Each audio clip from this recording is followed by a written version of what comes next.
Que o Senhor esteja convosco. Proclamação do Evangelho de Jesus Cristo segundo João. Glória a vós, Senhor.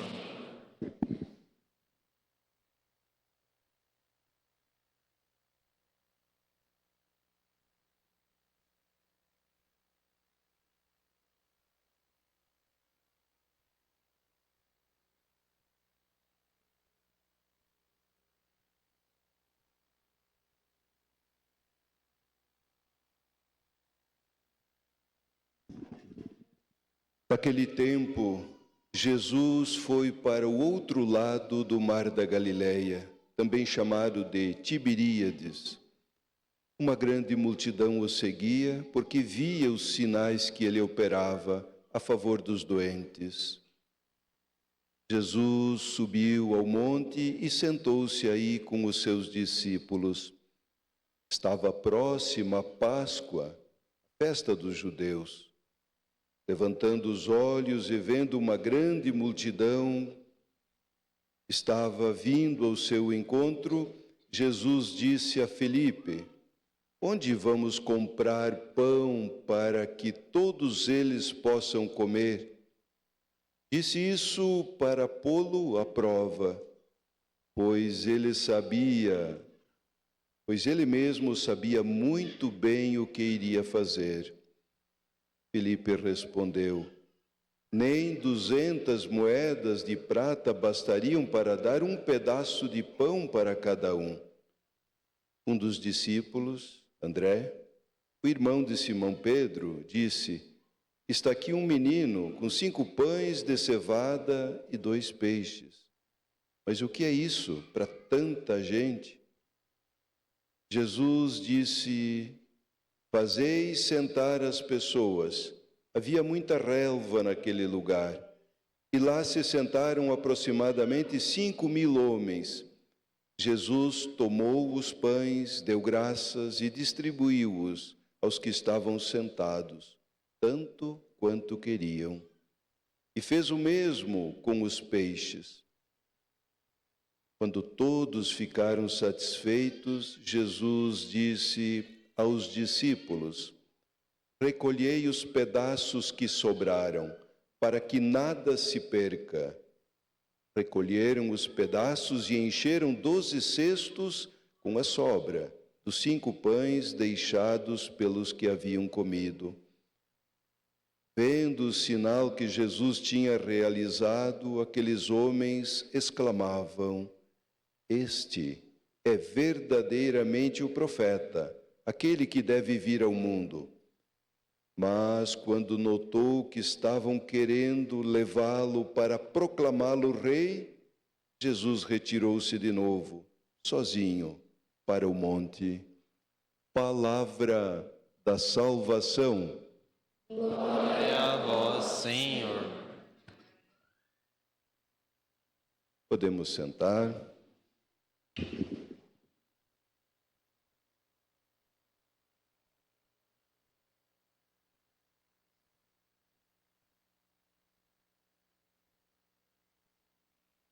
Queridos jovens seminaristas, diversos grupos animados que vieram das diversas paróquias, discípulos de Jesus Cristo, e mais do que discípulos, discípulos e missionários de Jesus Cristo. Louvado seja o nosso adorável Salvador, Jesus Cristo.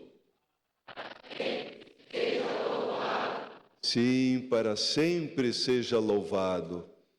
Quando a gente percebe quem é Jesus e a nossa disposição em segui-lo, a inclinação do nosso coração na direção dele, somos capazes de fazer como Atanásio, o santo que hoje celebramos, do 3º século, aliás, mais precisamente do 2º século, no ano 300, ele se destacou pela defesa da fé.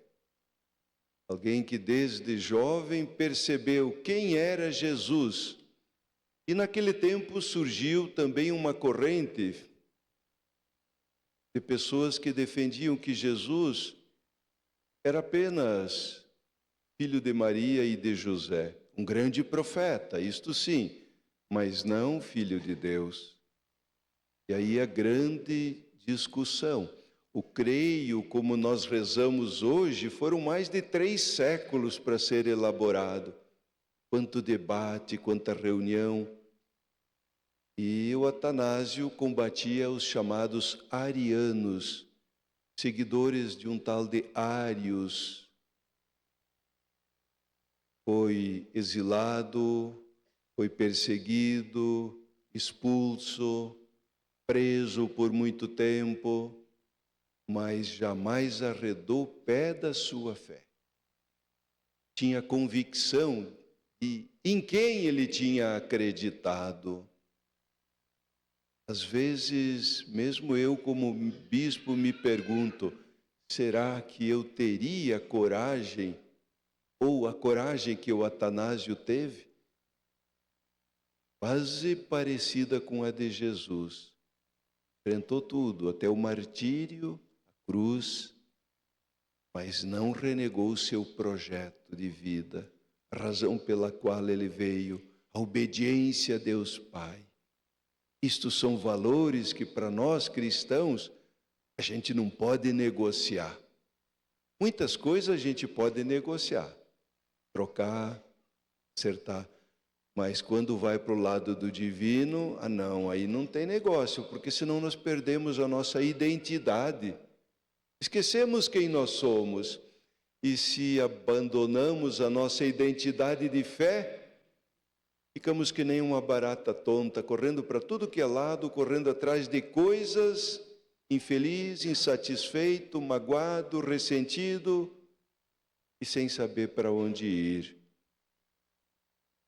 Nós ouvíamos na primeira leitura uma história bastante interessante, um fato, diante da perseguição dos apóstolos porque estavam pregando, então reuniram no Sinédrio e queriam condená-los. E o Gamaliel, que era um bem conceituado professor da época do templo, então eles, olha, vocês lembram de um tal de Teudas? E algum tempo atrás aí chegou como uma pessoa importante falando, hoje ninguém mais fala dele. Por quê? Porque era um projeto pessoal. Sumiu. Depois dele veio um tal de Judas, também falava que ele era o Messias, que era importante. Cadê o Judas hoje? E olharam, ninguém mais fala nele. Pois é, outro projeto pessoal.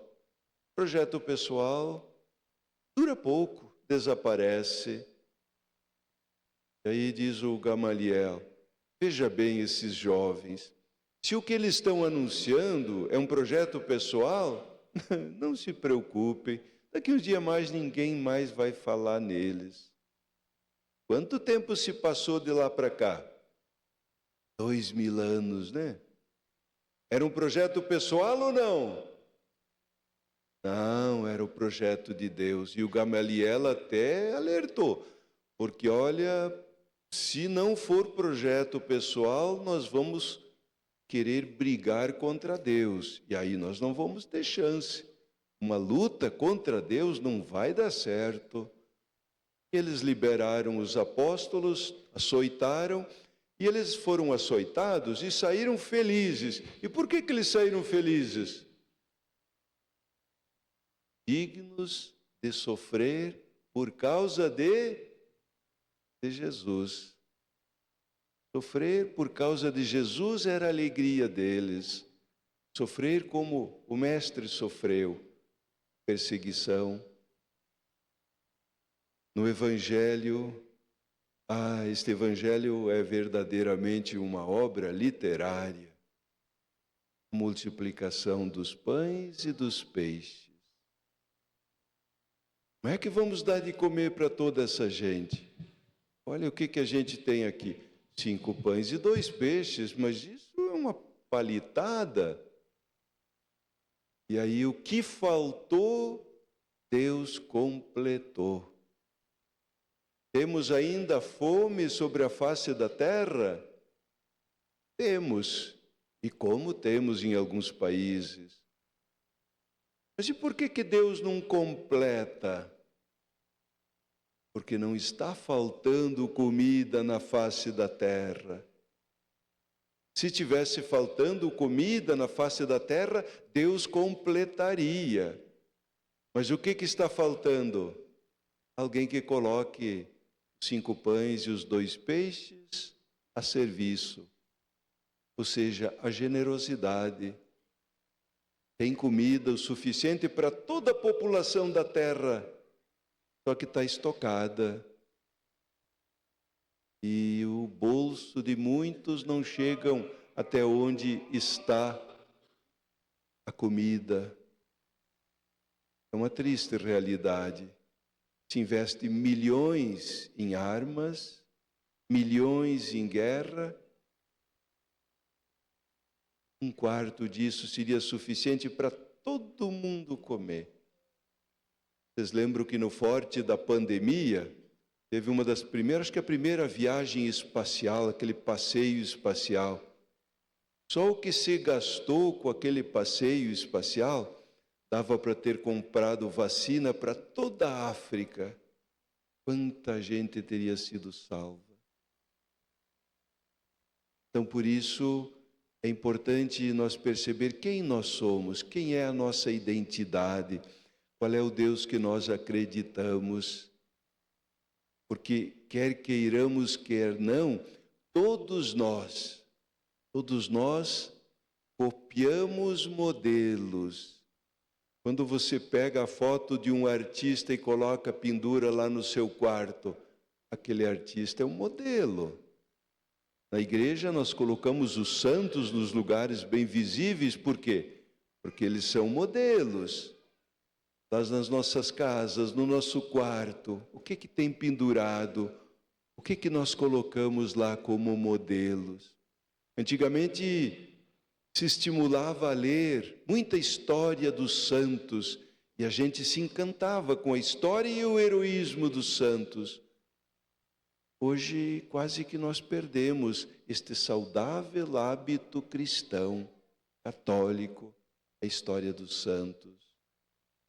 Perguntaria, levanta o braço quem já leu um livro de santo, levanta o braço. Ah, mas tem bastante gente, mas não chega à metade. Pois é, mas todos nós lemos jornais, revistas, notícias, moda, novela, romances, e são coisas até interessantes, mas tudo isso está entrando dentro de nós e está determinando quem nós seremos. A nossa cultura foi mudada, está em processo de mudança. E a gente percebe muitos jovens assim querendo segurar. E eu penso que vocês, o fato de estarem aqui hoje, é uma convicção de vocês querem acertar, querem ser felizes do jeito de Jesus, do jeito do jovem Jesus de Nazaré, de Maria de Nazaré, José. São modelos para nós. Então, é importante a gente ter presente quem nós estamos copiando, quem nós carregamos. Eu percebi assim, agora veio Madonna, eu acho que era uma cantora no Rio. Então, teve pessoas que ficaram no sol e na chuva, 2, 3 dias, para ficar lá na frente, para ver uma cantora, ainda que tenha uma voz belíssima, isso é verdade. Eu pergunto, que esforço essa pessoa faz para encontrar Deus? O mistério, aquilo que vai além da nossa vida, aquele que é capaz de resolver as nossas dores, os nossos medos, as nossas mágoas. Só Jesus pode fazer isso. A cantora, a gente vai, grita, dança, e é bonito. Vocês jovens, eu me lembro quando eu era jovem também, Agora, eu, como gaúcho, gostava de música dos CTGs, de ir para o CTG e dançar. Eu fui para o seminário com 23 anos, então não me olhe com cara feia. Fui para o seminário com 23, com 30, chegando nos 30 eu fiquei padre, e depois quando eu tinha 23 de padre, aí fiquei bispo. E quando eu tiver 23 de bispo, eu cheguei aos 75, está na hora de renunciar e me tornar emérito, mas falta 10 ainda. Em todo caso, digo isso porque todos nós vamos percorrendo. Eu, quando era pequeno, eu queria ser militar. Julgava que eu seria feliz sendo militar. Mas as coisas foram andando em torno do grupo de jovens, todos vocês levantaram aí, se apresentaram a partir dos grupos. Eu fui me inteirando e fui aprofundando o meu conhecimento em Jesus. E até que lá pelas tantas eu me dou conta que eu estava feliz da vida de mala e cuia, entrando no seminário maior de Viamão, para ser padre. Tive dificuldades, sim, mas as coisas foram passando. Deus vai conduzindo a gente. Então, o desejo de Jesus, e deve ser o nosso desejo, fazer a vontade do Pai. Razão pela qual nós vemos esse mundo. Para isso que viemos. E a nossa felicidade não está dentro de nós. Está fora. Dentro de nós deve estar o nosso ponto de equilíbrio, o nosso critério de julgamento do certo e do errado, do verdadeiro, do falso, como Santo Atanásio. Isso está dentro de nós. Agora, nós não viemos para nós. Ninguém é feliz sozinho. Nós somos felizes quando nos capacitamos a fazer os outros felizes. E aí, o diálogo com Deus, a pergunta, Francisco de Assis, Senhor, que queres que eu faça? Senhor, que queres de mim? Maria, eis aqui a serva, faça-se a tua vontade, a tua palavra. Essas perguntinhas devem fazer parte da nossa oração diária, ou não?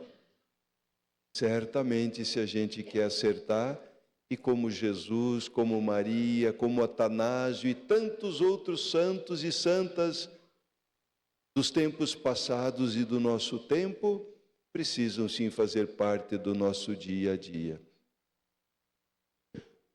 Concluindo, certa ocasião, uma moradora de rua bateu na porta de uma casa e pediu algo para comer. A dona disse, mas agora eu não tenho muita coisa. Mas viu que ela estava com frio e pegou um cobertor grande e bonito e deu para ela. Ela agradeceu muito aquele cobertor, se enrolou. Passado mais alguns dias, ela encontrou aquela senhora na rua, olhou e reconheceu e percebeu que aquele cobertor que ela deu estava rasgado. E aí ela vai me pagar, deixa ela bater na minha porta de novo, disse a doadora. E não deu outra, dali uns dias ela bateu lá na porta. Eu não dou mais nada para você, porque eu te dei um cobertor bom e caro e você rasgou tudo, você não valorizou. Claro que eu valorizei, disse ela. Eu não rasguei, é que o meu amigo também estava passando frio. Eu cortei o cobertor no meio, metade para mim, metade para ele. Partilhar o que tem. Mesmo nesta perspectiva, aí a senhora abaixou a cabeça, diz, você está certa, o que você precisa hoje? É uma atitude cristã de partilha, como aquele jovem que tinha 2 peixes e 5 pães, partilhou e foi suficiente para todo. Outra história, 2 irmãos trabalhavam junto na agricultura e um era solteiro, o outro é casado. O solteiro pensou, mas o meu irmão, trabalhavam juntos e no final da safra dividiam. Dentro do mesmo galpão tinha lá um monte de trigo de um e um monte de trigo do outro. O meu irmão tem família, tem 2 filhos, tem esposa. Ele precisa mais do que eu. Foi lá e pegou 2 sacos de trigo do seu monte e levou para o monte do irmão. O irmão dele pensou assim: mas eu tenho esposa, tenho filhos, tenho pessoas que cuidam de mim. Meu irmão é sozinho, ele precisa mais do que eu. Foi lá, pegou 2 sacos do monte dele e levou para o monte do irmão, sem que o irmão soubesse. No outro dia, estava tudo igual. Aí, na outra noite, eles decidiram que iriam repetir a experiência, porque não tinha aparentemente dado certo. Só que eles se encontraram no meio do caminho, e aí se abraçaram e sorriram e partilharam tudo o que tinham. Já era incomum, mas o amor entre os dois aumentou. Atitude cristã, preocupar-se com o outro mais do que consigo próprio. E quando eles morreram, a comunidade ficou sabendo dessa história. E no lugar daquele galpão onde eles tinham se encontrado e feito a partilha, diz: lá deve ser a nossa igreja. E lá naquele lugar construíram a igreja da comunidade. Algo tão difícil para nós hoje, a partilha. Claro que teve ação de Deus ali, não tem como negar. Diz: olha, multiplicação dos pães foi só partilha. Não foi, não. Foi partilha mais a ação de Jesus. Por isso o encanto deles e por isso queriam fazê-lo rei. Por quê? Porque eles queriam continuar comendo pão e peixe de graça, né? Tão bom assim, comer nas costas dos outros. Mas a nossa atitude deve ser de partilha, de preocupação com os outros. O João vai casar com a Maria. A preocupação do João não é ser feliz. A preocupação do João deve ser fazer a Maria feliz, porque ele, João, está na vida dela. E assim o contrário, a Maria fazer o João feliz. E aí os dois serão felizes. Mas quando a pessoa busca diretamente a sua própria felicidade, vai fazer da pessoa amada escrava de seus caprichos e desejos. Casamento de vida curta. Casamento que não tem o sentimento cristão. Queridos jovens, que bom que vocês vieram. Vocês estão deixando esta igreja, templo da catedral, brilhante e vivo. Somos mais felizes com vocês. E a nossa igreja, acreditem, ela é completa com todos vocês. Se qualquer um de vocês não viessem, estaria fazendo falta. Muitos iriam sentir a falta de vocês. Que o bom Deus nos ilumine. E vamos repetir essa experiência outras vezes ou não? Sim! Então, uma salva de palmas para essa experiência repetir.